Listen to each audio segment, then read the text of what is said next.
सात संगत जी प्यार से कहना। धन निरंकार जी। सात संगत जी, दासी आज आपके सामने एक ऐसी विचार रखेगी कि प्यारी सात संगत जी, सतगुरु पर हमें विश्वास करना आ जाए, भरोसा करना आ जाए।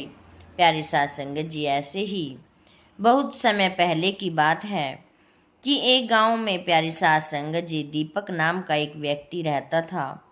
वो गांव में रहकर ही छोटा मोटा काम करके अपना जीवन व्याप्त करता था, बिताता था। प्यारे साथ संगत जी, दीपक भगवान पर बहुत विश्वास रखता था। गांव में जब भी किसी के साथ कुछ अच्छा होता तो वो मंदिर जाकर भगवान से हमेशा उस चीज के लिए धन्यवाद बोलता। लेकिन गांव में जब कभी किसी के साथ कुछ बुरा होता तो वो भगवान के सामने जाकर उनसे सवाल करने लगता। सवाल करने के बाद वो अक्सर ये बोलता कि भगवान, आपने इनके साथ अच्छा नहीं किया।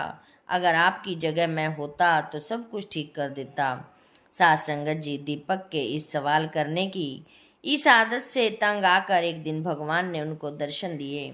उन्हें देखकर मनोहर प्यारे साथ संगत जी, दीपक आश्चर्य से भर गया। भगवान बोले, दीपक, तुम हमेशा किसी का बुरा होने पर मेरे पास आकर मुझसे सवाल करने लगते हो और ये सोचते हो कि अगर तुम मेरी जगह होते तो तुम सब कुछ सही कर देते। प्यारी सात संगत जी, जैसा तुम सोचते हो ये सब इतना आसान नहीं है। मुझे हर किसी के लिए सही व्यवस्था करनी पड़ती है। एक जगह पर खड़े रहकर धैर्य से लोगों की प्रार्थनाएं, सुख दुख, गुस्सा, ये सब कुछ सुनना पड़ता है। और किसे क्या देना है या किसी से क्या लेना है, ये सब तय करना आसान नहीं होता। प्यारे सात संगत जी, दीपक बोला, प्रभु, आपका काम तो आसान ही है। आपकी तरह मैं भी दिन भर धैर्य के साथ एक जगह पर खड़े रहकर ये सब मैं आसानी से कर सकता हूँ।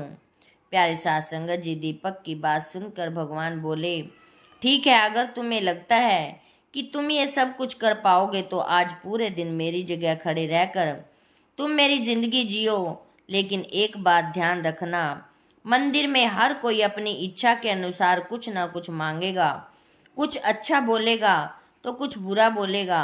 तुम्हें बस उनकी बातें सुननी है और धैर्य के साथ अपनी जगह पे चुपचाप खड़े रहना है और अपनी तरफ से कुछ नहीं करना। सात संगत जी, दीपक मान गया और एक दिन के लिए वो भगवान की जगह पर खड़ा हो गया। थोड़ी देर बाद गांव का एक धनी व्यक्ति मंदिर में आया और भगवान से बोला, प्रभु, मैं अपना कारोबार दूसरे गांव में भी करने जा रहा हूँ। आप मुझ पर अपना आशीर्वाद बनाए रखना। सात संगत जी, प्रार्थना पूरी करने के बाद जब वो धनी व्यक्ति भगवान के पैर छूने के लिए नीचे झुका तो उसकी जेब से पैसों की एक गड्डी गिर गई। उसने उस पर ध्यान नहीं दिया और चला गया। भगवान की जगह पर खड़ा दीपक ये सब कुछ देख रहा था। उसने सोचा कि उसे पैसे गिनने की बात बता देनी चाहिए, लेकिन शर्त के अनुसार उसने ऐसा करना उचित नहीं समझा। उसने जाने के तुरंत बाद मंदिर में एक गरीब व्यक्ति आया और उसने भगवान से कहा, प्रभु, गरीबी के कारण मेरे परिवार को 2 वक्त की रोटी मिलना भी बहुत मुश्किल हो गया है और ऐसे में मेरी माँ भी बीमार हो गई है। उसके इलाज के लिए भी मेरे पास पैसे नहीं हैं। प्रभु, मेरी मदद करिए। ऐसा कहकर जब वो गरीब व्यक्ति भगवान के चरण छूने लगा तो उसकी नज़र उन गिरे हुए पैसों पर पड़ी और भगवान का आशीर्वाद समझकर उसने वो पैसे रख लिए। सात संगत जी, दीपक इस बार भी कुछ नहीं बोला और उसने गरीब व्यक्ति को वो पैसे ले जाने दिए। थोड़े देर बाद ही मंदिर में एक व्यापारी आया जो कि समुद्र के रास्ते अपना व्यापार किया करता था। भगवान के पास आकर वो बोला, प्रभु, व्यापार की वजह से मैं 1 महीने के लिए समुद्र की यात्रा पर जा रहा हूँ। मेरी गैरहाजिरी में आप मेरे परिवार का ध्यान रखना और मेरी यात्रा को भी सुरक्षित बनाना।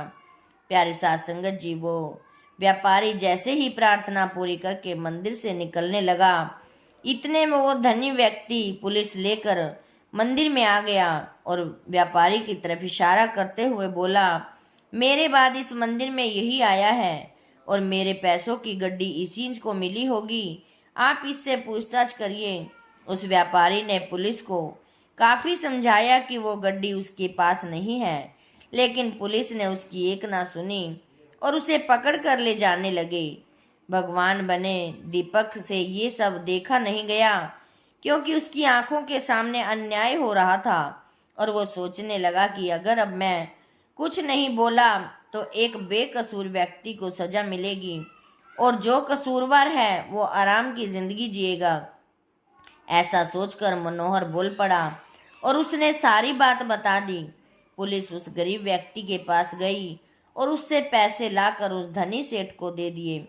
व्यापारी को छोड़ दिया और समुद्र की यात्रा में निकल गया। दीपक इस बात से बड़ा खुश हुआ कि उसने गलत होने से रोक लिया। अब जो सही था वही किया, लेकिन इन सब में उनसे अपनी शर्त तोड़ दी और भगवान फिर से वहां से आ गए। भगवान को सामने देख दीपक ने गर्व के साथ कहा, उन्हें सब कुछ बताया। साथ संगत जी दीपक की बात सुनकर भगवान बोले, आज तुमने अपनी चुप्पी तोड़कर मेरी सारी योजना को बर्बाद किया। तुम्हें नहीं पता कि उस धनी व्यक्ति ने गलत कर्मों से बहुत धन कमाया था। यदि उसमें से थोड़ा धन उस गरीब की मदद में लग जाता तो उस धनी व्यक्ति के पाप कम हो जाते। और वहीं तुमने उस व्यापारी को समुद्र की यात्रा पर भेज दिया, जबकि कल समुद्र में तूफान आने वाला है जिसमें उस व्यापारी का जहाज डूब जाएगा और वो जीवित नहीं लौट पाएगा।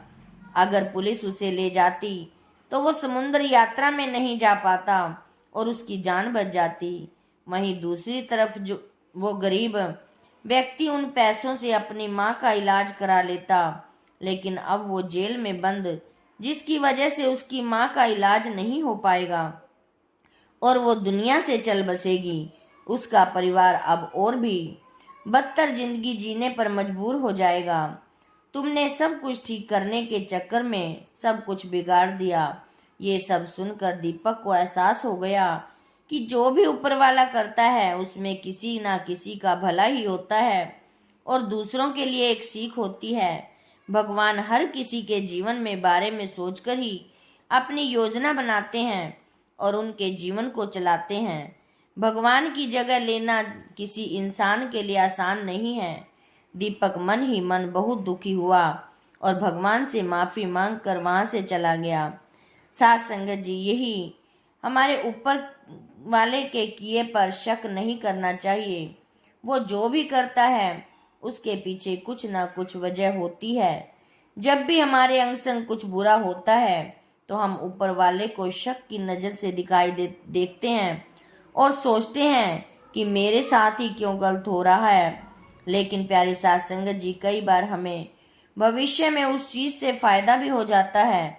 ऐसा भी नहीं है कि हर बुरी चीज से हमें नुकसान ही हो जाए। प्यारे साथ संगत जी, कई चीजें ऐसे ही हमें देखने को मिलती हैं और प्यारे साथ संगत जी, हमारे साथ थोड़ा सा भी ऊंच नीच कुछ हो जाता है तो हम अपने सतगुरु को कोसने लगते हैं। हम अपने निरंकार पर से विश्वास उड़ा देते हैं। प्यारे साथ संगत जी, निरंकार पर विश्वास जब तोड़ देते हैं तो प्यारे साथ संगत जी अपना सब कुछ ही खो बैठते हैं। साथ संगत जी, यही प्यारे साथ संगत जी दासी यही कहना चाहेगी कि हमें विश्वास के साथ अपने सतगुरु के वचनों पर चलना है। हर समय अपना विश्वास बनाकर सत्संग के चरणों में रहना है। साथ संगत जी, दासी को भी यही सुमत दो, यही बख्शिश दो कि प्यारे साथ संगत जी दासी भी विश्वास के साथ जीना आ जाए, विश्वास के साथ सिमरन करना आ जाए, विश्वास के साथ सेवा भक्ति करनी आ जाए, तभी प्यारी साथ संगत जी हम अपने जीवन को संवार सकते हैं। साथ संगत जी दासी के इस चैनल को सब्सक्राइब जरूर कर देना ताकि प्यारी साथ संगत जी दासी आपके चरणों से जुड़ी रहे और प्यारी साथ संगत जी दासी इन्हीं वचनों से आपसे क्षमा चाहेगी। साथ संगत जी प्यार से कहना, धन्य निरंकार जी।